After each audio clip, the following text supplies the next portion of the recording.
So in the past couple of years, a new type of grape has popped up here in South Korea, and it's pretty fast become one of the most popular types of grapes. And it's called the shine muscat, and they're like these huge, green, juicy, seedless, really thin-skinned grapes that are just so deliciously sweet. So maybe some of you have seen them in your local Korean shop being sold for like a crazy price because they are one of the most expensive grapes in the world. So shine muscat grapes belong to the Muscat family of grapes, which are sometimes used to make wines, like Moscato, which you may have heard of before, which is a very sweet, sort of like dessert wine, sparkling wine. But the grapes used to make Moscato wine are slightly different to these shine muscat grapes. But I wanted to see if I can make wine out of these shine muscat grapes anyway, and I wanted to see if that wine could taste any good. And while I was at it, I decided to pick up some Campbell grapes, which are just the more common purple red grapes here in South Korea, and see if I can make red wine out of those too, and if that will taste any good as well. So let's just get into it and see how this turns out. So I went and bought 2 boxes of these green shine muscat grapes, and I think they may have cost me about $50 for both boxes. So I would say not cheap, but also not super expensive. But mind you, these aren't the highest quality available, even though these did look pretty flawless to me. But I started off by unpacking all the grapes and picking all the fruit off the vines and dumping them into a large bowl so I could add a little water and give them a little rinse. Now the water wasn't that dirty, but it also wasn't super clean when I removed the grapes, so I'm glad I decided to give them a quick little wash. Now comes the most arduous part of this whole ordeal, which is crushing the grapes to release the juice. And it's times like this I wish I just invested the money in a fruit crusher, because this was real workout for the forearms. I started out with my hands, but my forearms were giving out pretty quickly, so I switched to a wooden pestle, which worked for the most part in roughly breaking up the grapes, but I was still left with some pretty big chunks of grapes, so I had to go back in there with my hands and just crush them up a bit more with my fingers. And to be honest, I was pretty surprised at the amount of juice that came out of these simply just from crushing them with my hands, but I really think I could have got more out of it if I had a crusher or a juicer. So I used my refractometer to get a sugar level reading of the juice, and it was showing me about 15 bricks. And then I measured the sugar content with my hydrometer just to double check, and the hydrometer was showing me about 8% potential ABV if this fermented completely dry, which also lines up with my refractometer reading. But I wanted to make this wine a little stronger, so I decided to cheat a little bit and add some sugar to bump up that potential ABV up to 11%. Now that I'm happy with the sugar levels, I'm gonna add half a Camden tablet to the grape juice and completely mix that in, which is gonna basically sterilize this wine so that there isn't anything to outcompete the wine yeast that I'm gonna add for the fermentation. You see, I let that sit overnight for the Camden tablet to get to work, and the next day I transferred the wine over into a fermenter, which is when I wish I had ordered my fruit press a little earlier, because having to squeeze the juice out from all these grape solids was messy and not fun, and it was a big risk for contamination. But regardless, I squeezed what I could from the grapes into this fermenter, which of course was a massive overestimation of how much juice I actually had. So I transferred it over to a smaller fermenter, added my wine yeast, gave it a mix, put it on an airlock, and then set it aside to ferment. Now this got to fermenting pretty quickly and super vigorously as well. So I just left this to go until I saw little to no activity in the airlock. And in that time, I figured why not try another one with Campbell grapes, which are also sometimes used for winemaking and are much cheaper in Korea than the shine muscat grapes. So I went ahead and I bought 4 boxes of Campbell grapes too, and essentially repeat the same process as the white wine, picking the grapes off the vines, washing the grapes, and then crushing them as best as I can. The Campbell grapes have a much thicker skin than the shine muscat grapes, and the skins aren't actually supposed to be eaten. But this means they're a lot easier to crush as well. I did start out trying to see if I could crush these grapes using a meat grinder attachment for my stand mixer, just without the grate that slices everything up. But I found out pretty quick that this wasn't gonna work out. So instead of wasting that time and effort to try and make this work, I just went back to my good old reliable hands to crush these grapes. I did measure the sugar levels for this, but I don't know why I didn't record a close-up, so I can't exactly remember how high the potential ABV would have been for this, so I do apologize. So those crushed grapes will also get transferred into a fermenter along with half a Camden tablet to kill off any wild bacteria or yeast that may be on the skins of the grapes.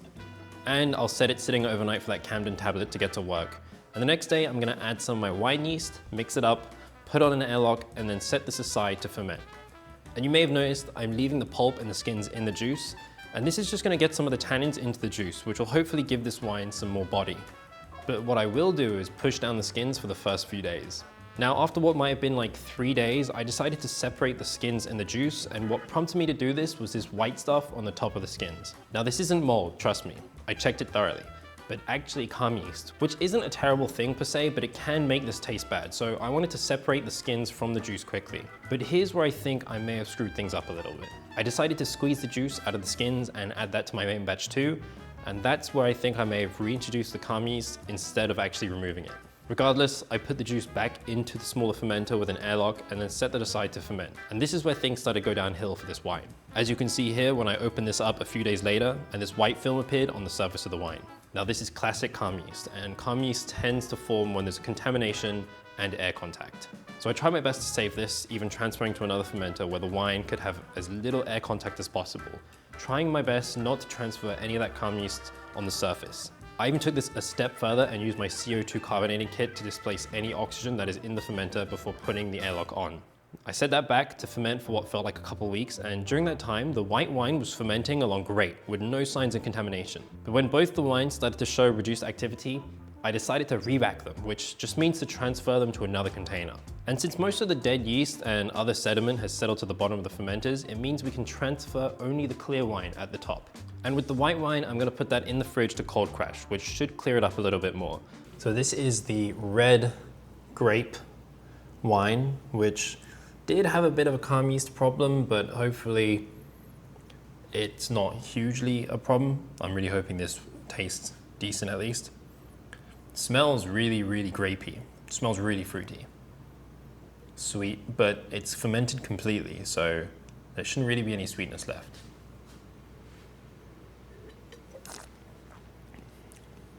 It's very dry and quite sour.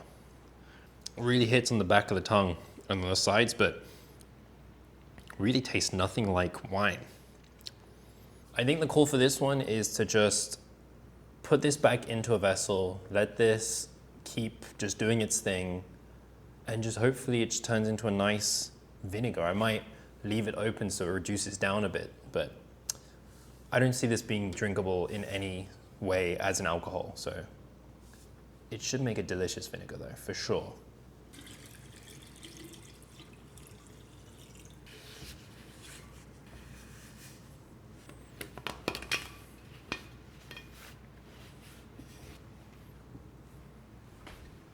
Now this has actually been sitting now for a couple weeks, turning into vinegar, but unfortunately it's actually just kind of turned into a big bunch of calm yeast. And with this much calm yeast, even if it does end up turning into vinegar, it's not going to taste good. So I'm pretty much just going to dump this now. I think this is just a lost cause.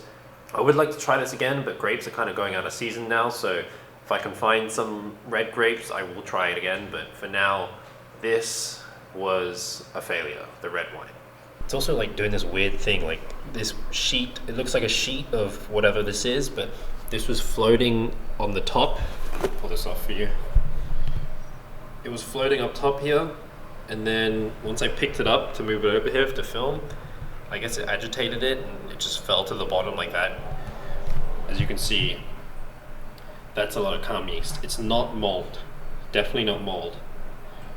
It's just calm yeast, and it doesn't smell bad. It smells alright, but this can change the flavor quite a bit, so I'm just not gonna bother even trying, so I can reuse this for something else. Now, I did end up forgetting about the white wine for about a week or two in the fridge, which isn't a problem really, but it did form these weird black looking crystals at the bottom, which come to find out are called tartrate crystals and are completely normal and harmless to the taste and the quality of the wine. So ignoring those, I transferred the wine into a couple of glass bottles, which I'm gonna put away for aging. And the little remaining at the bottom of the fermenter, I'm gonna transfer to a pressure safe bottle with a little bit of dextrose sugar to act as a little extra food for bottle carbonating. And I set that on the counter for a few days to see if it would carbonate. So that was pretty loud, but doesn't really look like there's any bubbles in there. So instead of bottle carbonating this naturally, let's just force carbonate this. Okay, there's a little bit of fizz in there, but I want to get this fizzier, so let's actually keep carbonating this one properly. I'll tell you, it smells exactly like white wine, and good white wine at that. If you saw one of my previous videos where I made the jam wine, you've probably seen this setup before. This is a CO2 tank with a regulator and a fitting which fits onto this pressure safe bottle so that I can force CO2 into here, which will force CO2 into the liquid, which will carbonate it. To do this, the liquid has to be cold. This has been in the fridge for a few hours, up to a day. So this is perfectly cold, so I can just go straight ahead, carbonate this overnight, and then tomorrow, this should be nice and fizzy.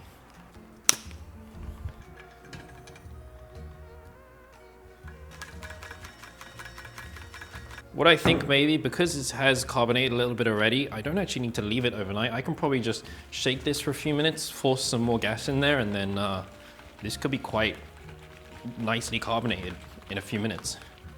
I can hear more gas going into here, because every time I shake this, more gas comes out of here, and so I can hear it. So it is taking more gas for sure. So this is carbonating more. I'm gonna let this settle for a few minutes, let all those bubbles come down. Let's pop this off and let's try open it again and see how much more carbonated it is. Now, I know I said it was only gonna be about 30 minutes on gas, but you know what? Life gets in the way. It's been 2 days now, and this hopefully should be carbonated. I'm really hoping it did carbonate properly, but let's crack it open and check it out.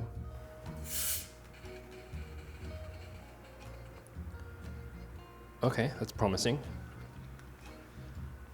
So I guess we officially do have a sparkling white wine.